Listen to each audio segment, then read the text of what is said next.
미리 보는 2026년 준비 안 하면 손해보는 어른 트렌드 7가지. 2026년 새해가 곧 밝을 예정입니다.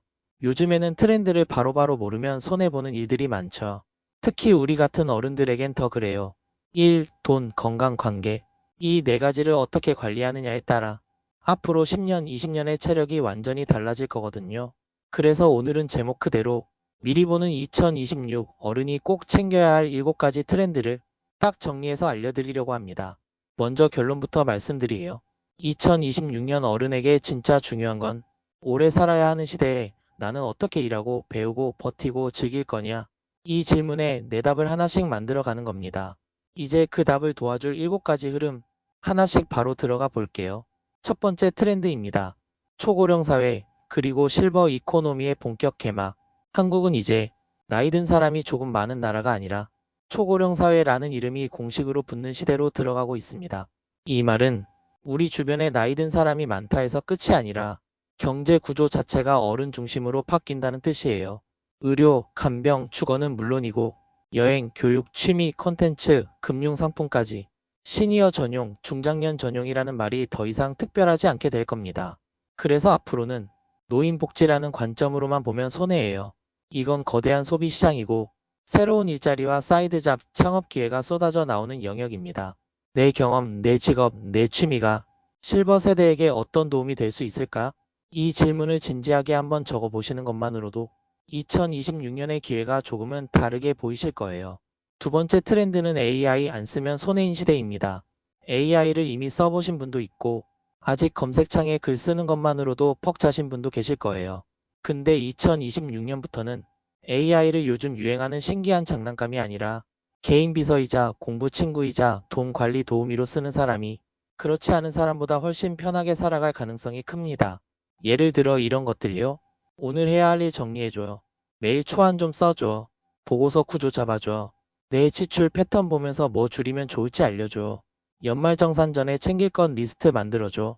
조금만 익숙해지면 머리 싸매고 몇 시간 고민하던 걸 몇 분 안에 뼈대라도 잡을 수 있어요. 여기서 중요한 포인트는 하나입니다. 나 AI 잘 못 써서 컴퓨터도 약한데 이게 문제가 아니라 AI를 잘 쓰는 사람과 못 쓰는 사람의 격차가 점점 더 커진다. 이게 진짜 문제예요. 그래서 2026년에는 적어도 이 세 가지만은 도전해 보셨으면 합니다. 일정 메모 메일 정리 같은 일상 비서 역할, 가계부, 투자 메모, 연말정산 체크 같은 돈 관리 조수, 영어, 자격증, 관심 분야 공부를 도와주는 학습 파트너, AI에 뭐부터 시켜볼까? 이 질문 하나만 마음에 들고 가셔도 충분합니다. 세 번째는 집이 곧 병원, 헬스케어 센터가 되는 시대입니다. 병원은 멀고 몸은 예전 같지 않고 시간 내서 진료받고 검사받는 것도 점점 부담이 되죠. 그래서 전 세계가 지금 집안에서 일상 속에서 건강을 관리하는 기술에 엄청난 투자를 하고 있습니다. 스마트워치, 건강밴드 같은 웨어러블은 기본이고 집안에서 낙상을 감지해주는 센서, 혼자 사는 어르신의 움직임을 살펴보는 서비스, 심지어 AI가 음성이나 얼굴 표정을 보고 우울감, 치매 위험을 조기에 포착하려는 시도까지 나오고 있어요. 우리 입장에서 중요한 건 이런 기술들을 비싼 장난감이 아니라 미리 준비하는 노후 보험으로 볼 수 있느냐입니다. 예를 들면 이런 거죠. 이제 나도 스마트워치 하나는 진지하게 써볼까? 부모님 댁에는 응급호출이나 낙상 감지 기능이 있는 서비스를 달아볼까? 큰 돈을 쓰지 않더라도 건강 정보를 조금씩 기록하고 병원에 가야 할 타이밍을 놓치지 않게 도와주는 도구로 한두 가지는 들이시는 걸 추천드립니다. 2026년은 아픈 걸 고치는 의료에서 미리 관리하는 생활 헬스케어로 넘어가는 분기점이 될 거예요. 네 번째 트렌드는 세컨드 커리어, 이제는 기본값입니다. 한 직장, 한 직업으로 정년까지 가는 모델은 이미 많이 무너졌죠. 앞으로는 일을 몇 번 갈아타느냐, 그리고 내가 스스로 일을 만들어낼 수 있느냐가 더 중요한 시대가 됩니다. 특히 50대, 60대 이후에는 회사에서 밀려나는 속도가 더 빨라질 수 있어요. 그래서 2026년에는 이런 질문이 필요합니다. 지금 회사가 없어져도 나는 뭘로 밥 벌어먹을 수 있을까? 내 이름으로, 내 얼굴로, 혹은 내 취향과 경험으로 할 수 있는 일은 뭐가 있을까?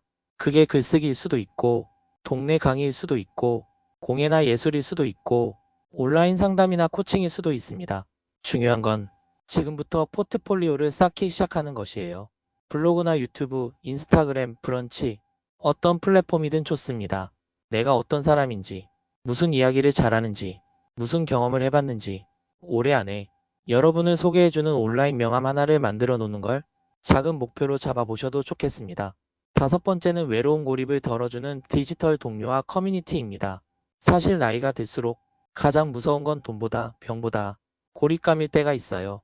연락하는 사람이 줄고 매일 만나던 동료들과도 멀어지고 심지어 가족과의 대화도 줄어들면 나는 점점 투명 인간이 되는 건가? 이런 느낌이 들 때도 있죠.